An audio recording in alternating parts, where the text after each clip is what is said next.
السلام علیکم ورحمت الله وبرکاته. زه یم ستاسو ورور ستاسو ملګری قاضي محمد شهید امین خمدر صاحب. دې وخت کې مونږ کولالو ته بلکې د اسوټا شریف علاقه ده، کولالو ورسره خوا کې ده او که تاسو لیدلي دا مشهور ځای دی. هغه نیغې نیغې ګټې د سکندر اعظم باچا د وخت چې کوم دی ګټې ولاړې وي، دلته به مشوره کېده، دلته به جرګه کېده. دا هغه ځای دی، نیغې نیغې ګټې ولاړې تاسو وینئ. د دې په ځایل به چې کوم دی تاسو ته بیا میلاو شي خیر دی، خو زه تاسو ته صرف دا ویډیو لږه کومه. لکه تو بابا یې کوي او ډېر دا مشهور دی چې دلته کې واده و او جنګ تېرېده، نو هغه وخت کې ګټې شوي دي.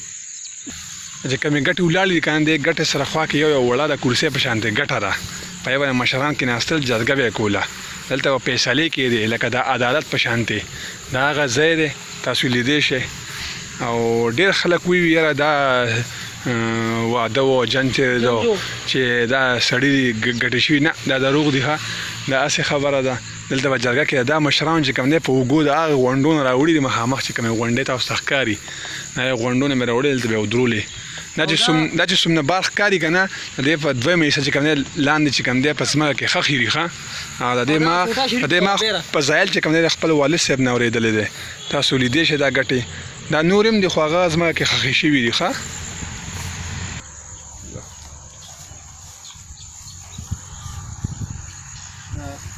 تاسو لیدی شئ دا ګوره زما لږ ونې برابر ده، څه پکې دنګې دي، ملګری پکې راوله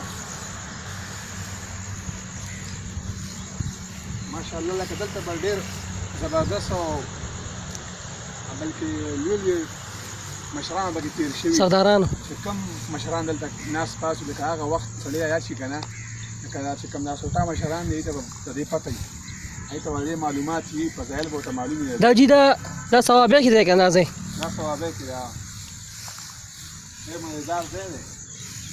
مخکې ډېره زیاته وي، خو اوس لږې کمې شوي دي. ستا هغه پرېوتې دي، هغه پرېوته ورته وښیه لګې، او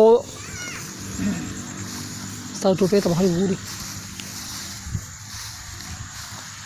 دا وګوره هغه چې څه پرېوتې دي یار.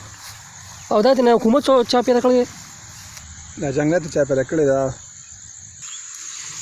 دې وخت کې ستاسو نه قاضي محمد شهید امین خمدر صاحب اجازت غواړي، او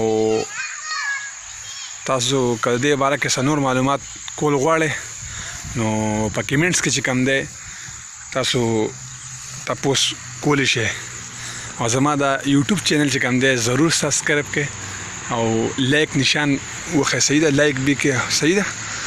او که څوک خیر په پښتو نه پوهېږي نو خوا کې ملګري که پښتون سره ناست دي، نو هغه نه یې تپوس وکړي چې د دې څه مطلب دی، دا پښتو وایي، د دې لږ اردو کې ما تشریح وکړه.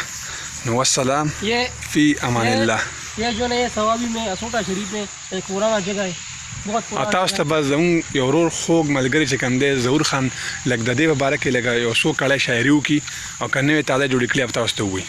نو یو غزل دی، دومره نوې هنر یې تاسو اورېدلی، زه به تاسو ته بیا ووایم چې دلته کې پیریان اوسي، دلته کې حیوان اوسي، هلکه زه یریږم رنګ رنګ انسانان اوسي، تا جنګي او ما جنګي هم دلته مولان اوسي، وایي پښتو بل قتلي داسې څو کسان اوسي، سمه مرغې وولي اوسي مسلمان اوسي، سر به دې پیسې والي داسې مې یاران اوسي، سمې باندې شولې ته به وې هندوان اوسي، او کم ځای چې ظهور ولي هلته مې جانان اوسي. واه، زبردست زبردست.